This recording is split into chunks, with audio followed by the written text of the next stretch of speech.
Welcome back, everybody. So for today's deep dive, we're going to be taking a look at a Buddhist studies curriculum booklet Oh, cool. from Thailand. Wow. And it's really kind of fascinating to see how these teachings are, shared and explored. Yeah. And even the cover art sort of sets the stage for this journey we're about to embark on. Okay. You've got like these cartoon characters on a boat. Yeah. Embarking on this like quest for enlightenment. I like that. Now the booklet is in Thai, but we've got the translations. Great. So we're all set to, unpack some insightful wisdom together. I'm ready. What I find particularly interesting is the way this booklet frames the path to awakening, about what it calls Dhammanawa Wung, Okay. as a series of steps. Interesting. It starts with the importance of faith and listening, then progresses through contemplation, and ultimately aims for enlightenment. So it's very methodical.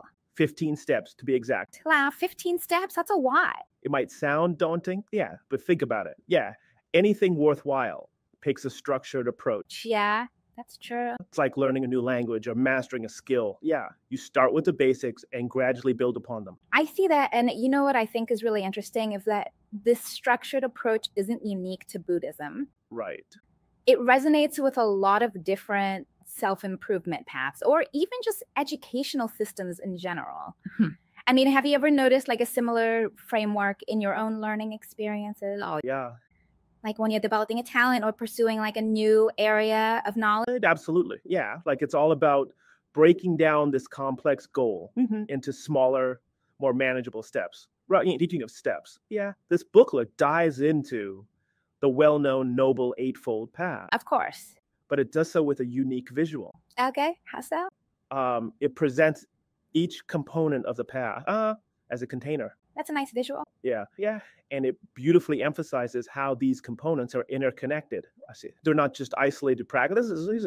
Yeah. Right view. Okay. Which focuses on understanding reality as it is, forms the foundation for ethical conduct, mental discipline, and ultimately wisdom. So it all builds on each other. It does. This is interesting. And to really grasp right view, the booklet delves into the Four Noble Truths. Okay.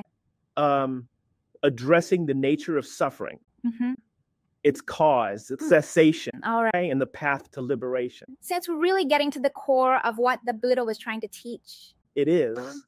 This concept of suffering is central to Buddhist teachings. Absolutely. But it goes beyond just physical pain or difficult experience. It invites us to consider how our own desires and attachments might be contributing to our suffering. I see what you're saying. Think about a time when you really, really wanted something and you didn't get it. That feeling of disappointment. Yeah. That sense of lack is a form of suffering. What'd you say? I would definitely say so. It definitely is. Yeah. It's like when you're clinging to a particular outcome and things don't go your way. That attachment can create a lot of inner turmoil. Right. Precisely. Yeah.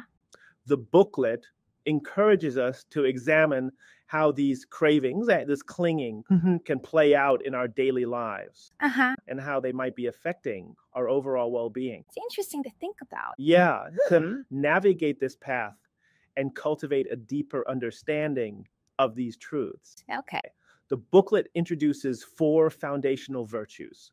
How interesting. Generosity, morality, concentration, and wisdom. Okay, these are important ones. They are. Yeah, and they act as like a stable base for our practice. I see. Generosity isn't just about giving material things, but also giving our time, our attention, and our kindness. Right? Morality involves acting ethically, even when it's challenging.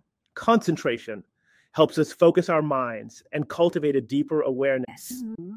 And wisdom arises from learning, experience, and insightful reflection. Yeah. I can see how those all kind of work together. Right. So think about how these virtues manifest in your own life. How are they qualities that you actively try to cultivate?